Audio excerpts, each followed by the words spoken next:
কি জ্বালাই না জ্বালাইলি রে হাইরে বন্ধু মেস লাগে না গত রে মেস ছাড়া যে আগুন জ্বালবে বাংলাদেশে। দাদি, তুমি থাকতে দেশের এই পরিস্থিতি কে? দেশটা খাই হালাইছে স্কুলের মাস্টার আর পুলিশ রে, এই যে চেয়ারম্যান মেম্বাররা, এটা সত্যি কথা। দাদি, তাই তুমি কিছু করো না কে? সব ছাটাই করতে হবে, এক চাপা পারতে মাথা পর্যন্ত ছাটাই করে সব নতুন দেওয়া হবে। দাদি, দেশ তো নষ্ট হবেই, বেতন তো ধরতেছেন 50,000 1 লাখ টাকা করে। বেতন 25,000 30,000-এর উপরে কোনো বেতন হবি না। দাদি, আমরা যে তোমার হাতে আছি, আমাদের বেতন বাড়া দেওয়া লাগবে না রে? আমাকে বেতন বাড়া দেওয়া লাগবে। 60,000 70,000 1 লাখ টাকা বেতন পায়, বেতন হয় না। তোর বাপে কয় টাকা কামাই করতো? তো ফুটেনগিরি করিস তুই, বইরে গোষ্ঠী বইরে খাওয়াবি, তোর কোনো সরকারের টাকা আছে নাকি বইরে গোষ্ঠী খাওয়াবে?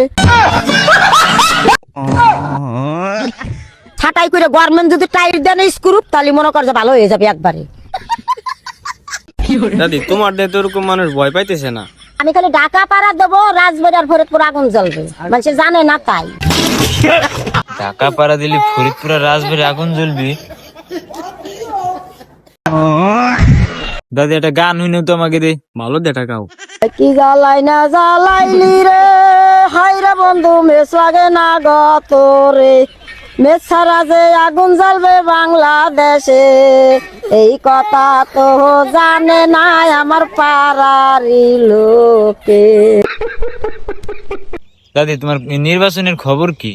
এইবার আমার নির্বাচনের ঘটনাটা কি, এই 48 বছর ধরে আমরা 900 পরিবার, মানে এটা হলো বাপের বাড়ির পরিবার, এই 900 পরিবারের থেকে আমরা কেউ ওই জায়গায় দাঁড়াই নেই, কিন্তু এবার দাঁড়াবোই। যত বড় 5 সালটি করুক, 5 সালটির কোনো খাবার নাই।